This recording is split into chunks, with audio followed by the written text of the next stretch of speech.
Sumainyo ang Panginoon. At sumainyo rin. Ang mabuting balita ng Panginoon ayon kay San Lucas. Papuri sa iyo, Panginoon. Noong panahong iyon, sinabi ni Jesus sa kanyang mga alagad, "Mag-ingat kayo na huwag magumon sa katakawan at paglalasing at mabuhos ang inyong isip sa mga intindihin sa buhay na ito. Baka abutan kayo ng araw na iyon na hindi handa. Sapagkat darating iyon nang di inaasahan ng tao sa buong daigdig. Kaya't maging handa kayo sa lahat ng oras. Lagi ninyong idalangin na magkaroon kayo ng lakas upang makaligtas sa lahat ng mangyayaring ito at makaharap sa anak ng tao."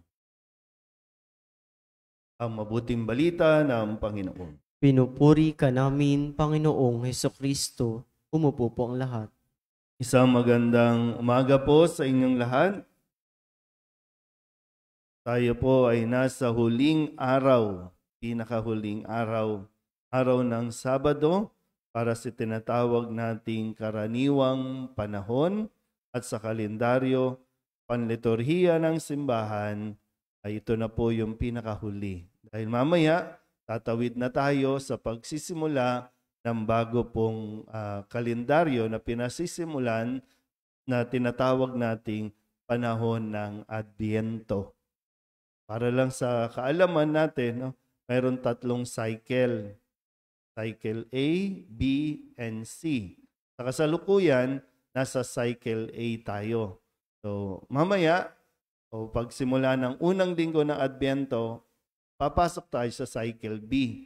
Ibig sabihin, yung gospel na babasahin natin ay pang cycle B. Meron lang tayong dalawang tinatawag na year 1 at year 2. So sa year 1, ang binabasa natin, katulad ng narinig natin, kay Propeta Daniel. So pagpasok natin ng cycle B, gagamitin natin yung pang year 2.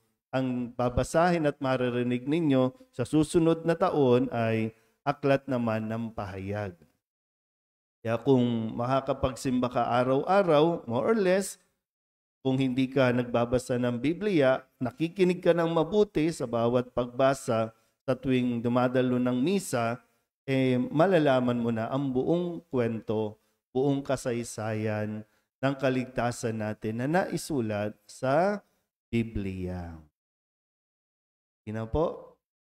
Kaya dapat nagiging aware tayo unti-unti, lalo tigit sa liturhiya na dinadaluhan natin. Kasi ang panawagan nga sa atin, magkaroon tayo ng active participation. Bahagi yun na dapat na ginagawa natin. Hindi tayo miyembro lang, na uupo ka lang dyan, no? Katulad sa iba na hindi ka po pwedeng magbasa ng Biblia, makikinig ka lang sa kung ano sinasabi ng pastor o sinasabi ng kanilang mga leader.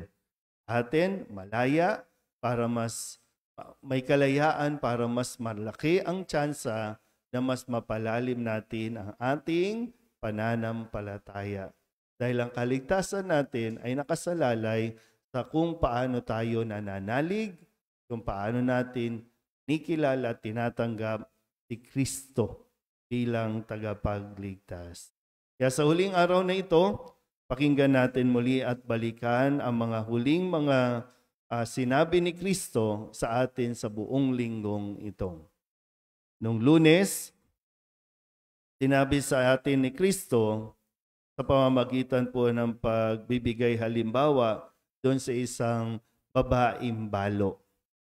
Sabi niya, "Sinasabi ko sa inyo, ang dukhang balong iyon ay naghulog ng higit kaysa kanilang lahat."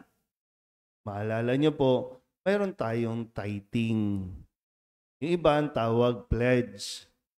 Ito ay pagbabalik, pasasalamat, handog para sa bahagi yun, no? Talagang obligado, no? Lahat na magbigay ayon sa estado ng buhay, ayon sa kanilang kakayahan. Mas pinuri ni Jesus yung babaeng balo kaysa doon sa mga mayayaman na malaki yung kanilang hulog, malaki yung kanilang donation, para sa paningin ng tao, malaki na. Pero kumpara sa ibinigay sa kanila ng Diyos, kakarampot lang. Hindi naman naging madamot ang Diyos, pero bakit tayo magdadamot?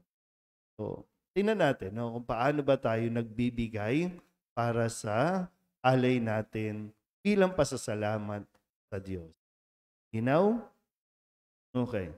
Nung Tuesday naman, sinabi ni Jesus, tandaan ninyo, darating ang panahong lahat ng nakikita ninyong iyan ay iguguho. Walang ititira sa ibabaw ng kapwa bato. Lahat ng sinasamba natin, lahat ng nilalagyan natin ng palamuti, pinagaganda natin, doon natin inuubos yung kayamanan, pera, oras. Mawawala lahat yan. Hinay-hinay lang. Yung masyado mong ina-attach yung iyong sarili. Kasi ito po, yung konteksto din, yung templo, naging focus na sila sa itsura, ayos ng templo, ano yung mga diamante, ginto o mamahaling bagay ang ilalagay doon. Pero nakalimutan yung bakit nga ba mayroong templo. Noong Miyerkules naman, ang sabi ni Jesus, tandaan ninyo, sa inyong pagtitiis ay tatamuhin ninyo ang buhay na walang hanggan. Pwede kang mahirapan, pero bawasan mo ang reklamo. Tiis-tiis pa.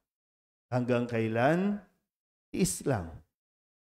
Hindi ko alam kung hanggang kailan, pero ang sabi din naman, sa pagtitiis natin, mayroong naghihintay na ginhawa. Tiis lang. Kasi minsan kapag ayaw na nating mahirapan, ayaw nating magtiis sa kung ano yung mayroon tayo, doon tayo umihiwalay sa Diyos. Nung Biyernes naman, Huwebes, sa pagdiriwang ng kapistahan ni Apostol San Andres, sabi niya, pinarinig sa atin yung pagtawag sa mga unang apat na alagad. Si Simon, si Andres, si Santiago at si Juan. At sinabi ni Kristo, sumunod kayo sa akin at gagawin ko kayong mamamalakaya ng mga tao. So mayroong nagbabago sa mga taong sumusunod kay Kristo dahil mayroong gagawin si Kristo sa buhay natin. Kahapon, Biyernes, ang sabi naman sa atin, tandaan ninyong mabuti. Sabi niya, mawawala ang langit at ang lupa, ngunit ang salita ko'y hindi magkakabula. Maiiwan ang salita, matutupad ang salita. At ngayon, sabi sa atin, para sa huling araw, kasi tayo po, papasok tayo sa panahon ng paghahanda. Pinaghahanda tayo. Pero baka magkaroon tayo ng kakaibang pag-unawa, pag-intindi, kung bakit sinasabing misunderstandings, na ang preparations ay panglabas, kundi ang paghahanda ay yung atin pong kalooban. Kaya nga sabi ni Kristo, lagi ninyong idalangin na magkaroon kayo ng lakas upang makaligtas sa lahat ng mangyayaring ito at makaharap sa anak ng tao. Lahat ba ng ginagawa natin, sana gagawin pa, talagang magpalapit sa atin kay Kristo. Kasi baka mauwi sa wala at mabigo lang tayo at lalo tayong masasaktan pagdating ng araw kapag hindi natin o hindi tayo kinilala ng Diyos dahil hindi natin siya tinanggap at kinilala nung tayo po ay nabubuhay. Pinaghahanda niya tayo. Kaya kailangan natin itong gawin. Amen?